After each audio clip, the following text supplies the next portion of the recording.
नमस्कार, नियोजन competition cricket channel में आपका स्वागत है। देखते हैं आज की महत्वपूर्ण खबरें।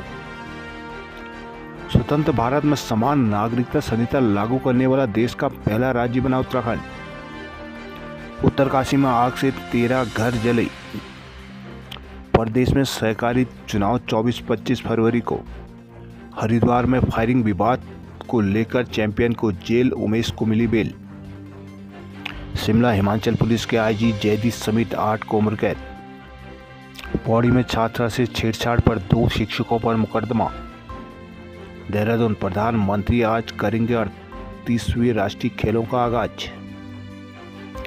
उत्तराखंड में धामी सरकार ने सोमवार को इतिहास रच डाला है। राज्य में बहुप्रतीक्षित समान नागरिकता संहिता यूसीसी लागू कर दी गई। स्वतंत्र भारत के इतिहास में उत्तराखंड यूसीसी लागू करने वाला देश का पहला राज्य बन गया है। मुख्यमंत्री धामी ने उत्तराखंड में यूसीसी लागू होने की आधिकारिक घोषणा करते हुए आज दिन प्रदेश ही नहीं बल्कि पूरे भारतवर्ष के लिए ऐतिहासिक है। इसी साथ गृह विभाग ने उत्तराखंड में यूसीसी लागू होने की अधिसूचना जारी कर दी है। सोमवार को सीएम आवास के मुख्य सेवक सदन में यूसीसी लागू होने के लिए समारोह आयोजित किया गया। मुख्यमंत्री धामी ने विधिवत और यूसीसी को अधिसूचना का अनावरण, यूसीसी पोर्टल ucc.uk.gov.in का शुभारंभ व यूसीसी नियमावली बुकलेट का विमोचन किया। इस मौके पर मुख्यमंत्री ने कहा कि 1.25 करोड़ उत्तराखंड वासियों को समान नागरिक संहिता पूर्ण रूप से लागू करने की घोषणा कर रहा हूँ। इसके लिए उन्हें हर्ष के साथ ही गर्व की भी अनुभूति हो रही है। अब राज्य में प्रत्येक नागरिक के संवैधानिक और नागरिक अधिकार एक समान हो गए हैं। सभी धर्म की महिलाओं को भी समान हक प्राप्त हो गए। उन्होंने कहा कि संविधान के अनुच्छेद 342 के तहत वर्णित अनुसूचित जनजाति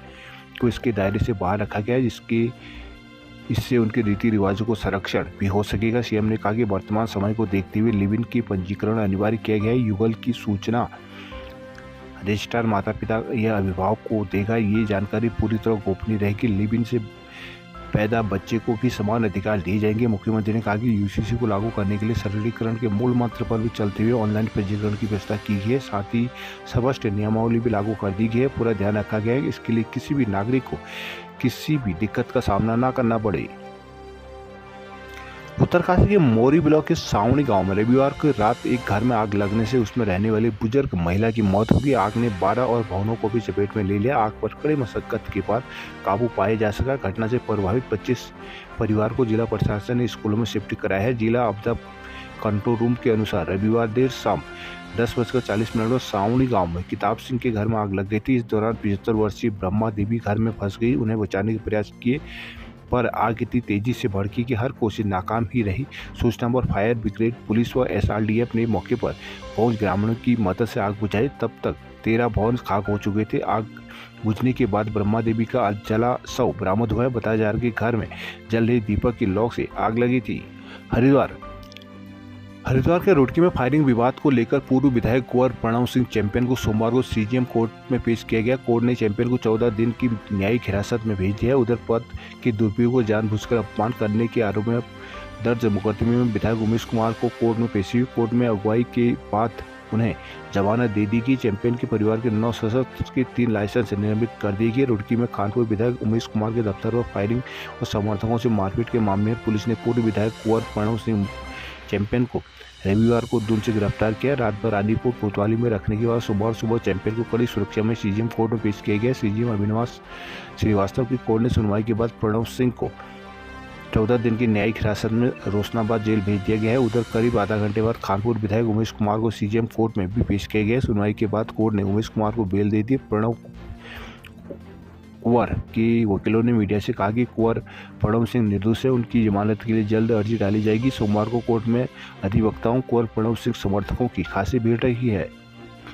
पौड़ी के धुमाकोट थाना क्षेत्र के एक अशासकीय इंटर कॉलेज के 2 शिक्षकों के विरुद्ध नाबालिग छात्रा से छेड़छाड़ के आरोप में मुकदमा दर्ज किया गया है। उधर स्कूल प्रबंधन ने भी दोनों को निलंबित कर दिया है। धुमाकोट के थाना प्रभारी लाखन सिंह ने बताया कि संबंध में 23 जनवरी को परिजनों ने तहरीर दी थी। उनका आरोप था कि इंटर कॉलेज के 2 शिक्षकों ने उनकी बेटी से छेड़छाड़ की है। छात्रा के विरोध करने और किसी को कुछ बताने में फेल करने की भी धमकी दी गई। एक शिक्षक ने छात्रा को भगा ले जाने की बात कही है। इस घटना के बाद छात्रा सहमी और उदास रहने लगी। उसने परिजनों से स्कूल न जाने की इच्छा जताई। इस पर परिजनों ने छात्रा से जानकारी ली तो तब छात्रा ने घर वालों को आप बीती बताई। थाना प्रभारी के मुताबिक इसके बाद शिक्षक विजय कुमार और विनोद सोनी के खिलाफ पॉक्सो के साथ छेड़छाड़ की धाराओं पर भी केस दर्ज किया गया। उधर कॉलेज प्रबंधन ने बनाए गए आरोपी शिक्षकों को तत्काल प्रभाव से निलंबित कर दिया गया है। बताया जा रहा है कि दोनों आरोपी शिक्षक अभिभावक अभ्यक्ष अध्यापक संघ की ओर से स्कूल में तैनात किए गए थे। पौड़ी के प्रभारी मुख्य शिक्षा अधिकारी RS नेगी ने बताया कि इस मामले में स्कूल प्रबंधन से रिपोर्ट मांगी जा रही है। रिपोर्ट मिलने के बाद प्रकरण में जांच अमल में लाई जाएगी। शिमला हिमाचल प्रदेश के बहुचर्चित गुड़िया रे मर्डर केस में जांच के दौरान पुलिस कस्टडी में सूरज की हत्या के मामले में आईजी समेत 8 पुलिस अफसरों कर्मचारियों को चंडीगढ़ की CBI कोर्ट ने उम्र कैद की सजा सुनाई है। कोर्ट ने 18 जनवरी को इस मामले में पुलिसकर्मियों की दोषी करार दिया था। सोमवार को कोर्ट ने मामले में अपना फैसला सुनाया। किसी विशेष CBI जज चंडीगढ़ अलकाफ मलिक की कोर्ट ने हिमाचल के तत्कालीन आईजी जहूर H जयदीप ठियोग के तत्कालीन DSP Manoj Joshi, sub inspector Rajendra Singh, सहायक sub inspector Deepchand Sharma, honorary head constable Mohanlal व सूरत सिंह, हेड कांस्टेबल रफी मोहम्मद और कांस्टेबल राजिद को उम्र कैद की सजा सुनाई है। मालूम हो शिमला के कोटखाई में 4 जुलाई 2017 को 16 वर्षीय छात्रा गुड़िया काल्पनिक नाम स्कूल से लौटते वक्त लापता हो गई थी। 6 जुलाई को उनका निर्वस्त्र शव मिला था। पुलिस ने जांच में पाई कि रेप के बाद छात्रा की हत्या की गई। केस की जांच को शिमला के तत्कालीन आईजी जहूर हैदर जैदी की अध्यक्षता में SIT गठित की गई थी। SIT ने इस मामले में राजू और सूरज को गिरफ्तार किया था। सूरज की हिरासत में मौत हो गई थी, जिससे लोगों को गुस्सा फूट पड़ा। बाद में मामले की CBI मामले में जांच में पता चला कि सूरज की मौत पूछताछ के दौरान पुलिस टॉर्चर से हुई थी। उत्तराखंड में मंगलवार को प्रधानमंत्री नरेंद्र मोदी 38वें राष्ट्रीय खेलों का आगाज करेंगे। देहरादून के राजीव गांधी इंटरनेशनल स्टेडियम में लाइटिंग और रंगारंग कार्यक्रमों के 20 राष्ट्रीय खेलों का शुभारंभ होगा। उत्तराखंड में 18 जनवरी से 14 फरवरी के बीच होने वाले राष्ट्रीय खेलों के उद्घाटन समारोह का भव्य बनाने के लिए सरकार की ओर से व्यापक तैयारी की गई है। उद्घाटन समारोह के लिए स्टेडियम को रोशनी से सजाया जा रहा है। सांस्कृतिक कार्यक्रम में भी होंगे। राज्य सरकार राष्ट्रीय खेलों के उद्घाटन समारोह का ब्लॉक और जिला स्तर पर लाइव प्रसारण भी कराएगी। राष्ट्रीय खेलों का मुख्य उद्घाटन समारोह मंगलवार शाम 6 बजे से 8 बजे के बीच आयोजित किया जाएगा। इस समारोह में प्रधानमंत्री नरेंद्र मोदी राष्ट्रीय खेलों का विधिवत आगाज करेंगे। प्रधानमंत्री इससे पहले दोपहर 3:20 में जौलीग्रांट एयरपोर्ट पहुंचेंगे। 3:45 पर वो राजीव गांधी इंटरनेशनल स्टेडियम पहुंचेंगे। प्रधानमंत्री स्टेडियम के पास बने राष्ट्रीय खेल सचिवालय में मुख्यमंत्री पुष्कर सिंह धामी और राज्य खेल अफसरों के साथ भी बैठक करेंगे। इस दौरान प्रधानमंत्री के समक्ष राज्य से जुड़ी कई महत्वाकांक्षी परियोजनाओं का प्रस्तुतिकरण किया जाएगा। मालूम होगा 38वें राष्ट्रीय खेलों में कुल 35 खेल शामिल है, जिसमें 33 खेल पदक श्रेणी जबकि 2 प्रदर्शनी खेल के रूप में शामिल होंगे। इन खेलों में देश भर के 10,000 के करीब खिलाड़ी प्रतिभाग करेंगे। देहरादून करण महारा का आरोप अवैध संबंधों को संरक्षण देने वाला है UCC। कांग्रेस ने UCC को पूरी तरह अव्यवहारिक और असंवैधानिक बताया। सोमवार को कांग्रेस मुख्यालय में पत्रकार से बात करते हुए प्रदेश अध्यक्ष करण महारा ने कहा कि UCC ना तो व्यवहारिक है ना ही संवैधानिक। ये तो लिव इन संबंधों को संरक्षण देकर देवभूमि की संस्कृति के खिलाफ कानून है। महारा ने कहा कि इस कानून में सबसे आपत्तिजनक लिव इन रिलेशन के बारे में लिए गए प्रावधान है। इस कानून में धारा 378 से 389 तक कुल 12 धाराएं हैं। यह धाराएं देवभूमि की संस्कृति के खिलाफ है। कोई भी माता पिता अपने बच्चों को विवाहपूर्व संबंधों के लिए मान्यता नहीं दे सकते। यह कानून अवैध संबंधों को संरक्षण प्रदान करता है, जिस पर हमें घोर आपत्ति है। संविधान के अनुच्छेद 44 के अनुसार जिस नागरिक संहिता की बात कही गई है, UCC उससे बिल्कुल अलग है। उत्तरकाशी के अग्निकांड में 3 दिन से पानी सप्लाई बंद होने और मिट्टी से बुझाई गई थी आग। मोरी तहसील के दूरस्थ गांव सावड़ी में जल संस्थान और जल निगम की 2 पेयजल लाइनें बिछी होने के बावजूद नल सूखे पड़े हैं। ग्रामीणों का आरोप है 3 दिन से नलों में पानी नहीं आ रहा था। अगर पानी आता तो कई घर जलने से बच सकते थे। पानी ना होने के कारण ग्रामीण को मिट्टी खोदकर आग बुझानी पड़ी। गांव से 5 किलोमीटर दूर स्थित जखोल और धारा के गाँव वाले भी आधी रात को यहाँ आग बुझाने पहुँच गए थे, जिससे आग को काबू पाया जा सका। क्या बच्चे क्या बड़े सभी गाँव को जल्द से बचाने में जुट गए थे। गांव का प्राकृतिक जल स्रोत इतना दूर था कि ग्रामीणों को मिट्टी उड़ेल कर पानी बुझानी पड़ी। इस घटना में गांव के 25 परिवार बेघर हो गए हैं। करीब रात 10 बजे के करीब किताब सिंह के घर पर सबसे पहले आग लगी थी। इसके बाद आग ने भीषण रूप ले लिया था। कई मकानों को अपने चपेट में लेते हुए पल भर में खंडहरों में बदल गया था। जब आग लगी तब सभी लोग घरों में थे। आग लगने पर रात भर ग्रामीणों में अफरा तफरी का माहौल रहा। लोग चीख पुकार के साथ घरों से बाहर निकले और पानी न होने के कारण अपनी ही आंखों के सामने मकानों को राख होते हुए देख रहे थे। देहरादून बसंत पंचमी में तय होगी बद्रीनाथ धाम के कपाट खुलने की तारीख। काशीपुर में बच्चों ने रंगारंग कार्यक्रमों से बाधा समा खींचा। SDO DC गुर्रानी को उत्कृष्ट सेवा सम्मान खींचा। गणतंत्र दिवस में ऊर्जा निगम के खंड अधिकारी दिनेश चंद गुर्रानी को उनकी उत्कृष्ट सेवा के लिए एसडीएम कौस्तुभ मिश्रा ने प्रशस्ति पत्र देकर सम्मानित किया। एसडीओ गुर्रानी अपनी सराहनीय सेवा के लिए वर्ष 2016 से अब तक शासन से 2 और प्रदेश स्तरीय 9 उत्कृष्ट सम्मान प्राप्त कर चुके हैं। दिनेश चंद गुर्रानी के वर्ष 2021 में किचा खंड कार्यालय में एसडीओ के पद पर तैनाती हुई, तब से लगातार वो अपनी उत्कृष्ट सेवाएं दे रहे हैं। करंट से होने वाली दुर्घटना को रोकने के लिए किचा क्षेत्र में 16 किलोमीटर, पंतनगर में 20 किलोमीटर और लालपुर क्षेत्र में 25 किलोमीटर खुली एलटी तारों को एबी केबल में परिवर्तित किया गया है। बाजार और सड़क किनारे खुले में रखे 50 ट्रांसफार्मरों को लोहे की बाउंड्री से सुरक्षित कराया गया है। उनके इन कार्यों से करंट की चपेट में आने से होने वाली दुर्घटना समाप्त से हो गई। किच्छा से लालपुर तक 33 केबी लाइनों को बदलने का प्रस्ताव भी भेजा गया है। वहाँ बिजली घर पोषकों को बदलने व 25, 63, 100 और 250 केबी के ओवरलोड ट्रांसफार्मरों को लगाने का काम भी शुरू हो गया है। हाई टेंशन लाइन के खुले तारों को इंसुलेट किया गया है। डीसी गुर्रानी को बेहतर सुनवाई और कार्यशैली के लिए व्यापारिक वैश्य महासमाज समेत अन्य संगठन उन्हें सम्मानित कर चुके हैं। बाजपुर की महिलाओं को राष्ट्रपति और प्रधानमंत्री से सराहना। गणतंत्र दिवस पर राष्ट्रपति श्रीमती द्रौपदी मुर्मू प्रधानमंत्री नरेंद्र मोदी के विशेष आमंत्रण पर दिल्ली में शिरकत करने गई जनजाति समाज की 4 महिलाओं का सोमवार को बाजपुर वापस पहुंचने में समाज के लोगों ने पुष्प वर्षा कर जोरदार स्वागत किया। ग्राम विकास अधिकारी काशीनाथ ने बताया कि प्रधानमंत्री जन मन योजना के तहत लाभार्थियों का चयन किया गया, जिसमें बाजपुर की जनजाति समाज की भस्सुवाला हजीरा निवासी राजवती मजरा पच्चू बीरिया निवासी शीलावती का चयन हुआ है, जिसके बाद सीमा तथा आनंदी देवी को भी के साथ चयन हुआ है। जनजाति कार्य मंत्रालय की ओर से उनकी गणतंत्र दिवस के अवसर पर दिल्ली बुलाया गया था। उन्होंने बताया कि इन महिलाओं के राष्ट्रपति द्रौपदी मुर्मू व प्रधानमंत्री नरेंद्र मोदी के साथ शानदार भेंट रही। राष्ट्रपति ने राष्ट्रपति के साथ डिनर भी किया। उन्होंने बताया कि यह बहुत बड़ा अवसर था। वहाँ चयनित लाभार्थी राजवती और शीलावती ने बताया कि उन्होंने कभी ऐसा नहीं सोचा था कि बाजपुर जैसी छोटी सी जगह जी किसी का चयन होगा। बहुत अच्छे से राष्ट्रपति और प्रधानमंत्री ने बाजपुर क्षेत्र के बारे में पूछा, उनके समाज के बारे में उनसे जानकारी ली। जनजाति के लिए नरेश सिंह ने बताया कि बड़े सौभाग्य की बात है। लक्ष्मी देवी, बीना, कीर्ति, मीणा, नरेश सिंह, कुंदन सिंह, आनंद सिंह आदि उपस्थित रहे। टनकपुर में शारदा नदी से खनन निकासी बंद, कारोबारी हुए मुखर। टनकपुर की शारदा नदी में खनन निकासी बंद हो गई, इससे खनन कारोबारी काफ़ी परेशान हो गए।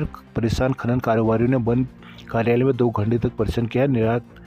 निर्धारित क्षमता से अधिक भार लाने पर वन निगम ने सिस्टम लॉक कर दिया था। अब टीएलएम ने कांटों से अतिरिक्त भार में लॉक सिस्टम को हटा दिया। टनकपुर की शारदा नदी में 20 जनवरी से खनन निकासी शुरू हुई थी। मतदान और मतगणना के दिन खनन बंद होने से महज 5 दिन ही खनन खुल पाया था, लेकिन वाहनों के निर्धारित 125 क्विंटल से अतिरिक्त भार आने के कारण वन विभाग ने सिस्टम लॉक कर दिया था।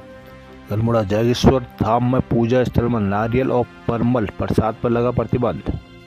सुबह से जागेश्वर धाम में पूजा की थाल में नारियल और परमल प्रसाद नहीं दिखाई देगा। सोमवार को मंदिर समिति प्रशासन और व्यापारियों की बैठक में निर्णय लिया गया। व्यापारियों पुजारियों ने तर्क दिया कि श्रद्धालु मंदिर में नारियल तोड़ने की जिद करते हैं, जिसे बलि के समान माना गया है। परमल को देख बंदर आकर्षित हो रहे हैं, जिससे श्रद्धालुओं पर हमले की घटनाएं बढ़ रही है। मंदिर में गंदगी का भी अंबार लगा हुआ है। कार्यवाहक प्रबंधक बरखा जलाल और मंदिर समिति उपाध्यक्ष नवीन भट्ट की मौजूदगी में हुई बैठक में बताया गया कि दुकानों में जागेश्वर धाम में पूजा के लिए नारियल लेकर आने वाले श्रद्धालु मंदिर में ही नारियल तोड़कर चढ़ाने की मांग करते हैं। नारियल तोड़ना बलि के समान माना जाता है। शिव के धाम जागेश्वर में बलि नहीं होती, जिसके कारण पुजारियों को श्रद्धालुओं को साबुत नारियल लौटाना पड़ता है, जिसे लेकर कई बार श्रद्धालु प्रसाद बेचने वाले व्यापारी श्री पूजा स्थल में बेवजह नारियल रखने पर आपत्ति जता चुके हैं। विवाद न हो और मंदिर की परंपरा बनी रही, इसके लिए अब पूजा की थाल में नारियल रखने को प्रतिबंधित कर दिया गया है। वहीं मंदिर में हो रही गंदगी और बढ़ रहे बंदरों के हमले के कारण थाल में परमल को भी प्रतिबंधित किया गया है। बैठक में पुजारी प्रतिनिधि नवीन भट्ट, पुजारी लक्ष्मी भट्ट, रमीचंद भट्ट आदि मौजूद रहे। अल्मोड़ा के खगमरा वार्ड में मतदान में गड़बड़ी, दोबारा होगा चुनाव। अल्मोड़ा नगर निगम पार्षद पद के लिए हुई चुनाव में गड़बड़ी के आरोप के बाद खगमरा कोट वार्ड में चुनाव रद्द कर दिया गया। सामने आई कि वार्ड में मतदान की गोपनीयता भंग हुई थी, जिसके बाद जिला निर्वाचन अधिकारी आलोक कुमार पांडे ने आयोग को सूचित कर चुनाव रद्द करने का निर्णय लिया है। अब यहाँ फिर से चुनाव होंगे। खगमरा कोट वार्ड में मतदान के दिन ड्यूटी में तैनात पीठासीन अधिकारी व अन्य अधिकारियों की लापरवाही सामने आई है। पीठासीन अधिकारी की ओर से मतदान के दौरान मतपत्र की काउंटिंग फाइल को मतदाताओं को ही दे दिया गया था, जिसमें मतपत्र संख्या दर्ज होती है और मतदान करते समय मतदाता उसमें हस्ताक्षर करता है, जिससे चुनाव की गोपनीयता भंग होगी। साथ ही काउंटर फाइल और मतपत्र के साथ बैलेट बॉक्स भी जमा हो गया था। शनिवार को जब खगमरा कोट वार्ड की काउंटिंग हुई तो यह मामला पकड़ में आया, जिसके बाद वार्ड के कुछ प्रत्याशियों ने मतदान की गोपनीयता भंग होने का आरोप लगाते हुए आरओ से शिकायत की, जिससे चलते देर रात चुनाव के लिए अंतिम परिणाम की घोषणा हुई। वहीं खगमड़ा कोर्ट के चुनाव रद्द कर दिए गए, वहां फिर से चुनाव होने हैं। रानीखेत में इकोलॉजी पार्क से बढ़ेंगी पर्यटन गतिविधियां। कपकोट दानपुर घाटी की संस्कृति की अलग बनेगी पहचान। सुरेश अल्मोड़ा के विनायक लोहनी पद्मश्री से सम्मानित। सतराली गांव के मूल निवासी विधायक लोहनी को भारत सरकार की ओर से पद्मश्री से सम्मानित किया गया। उन्हें इस सम्मान उनके समाजसेवी कार्यों के लिए दिया गया है।